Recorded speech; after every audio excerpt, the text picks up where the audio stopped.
penso a te.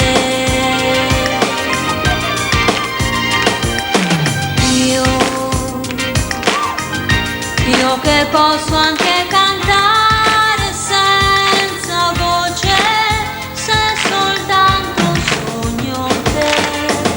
Non so perché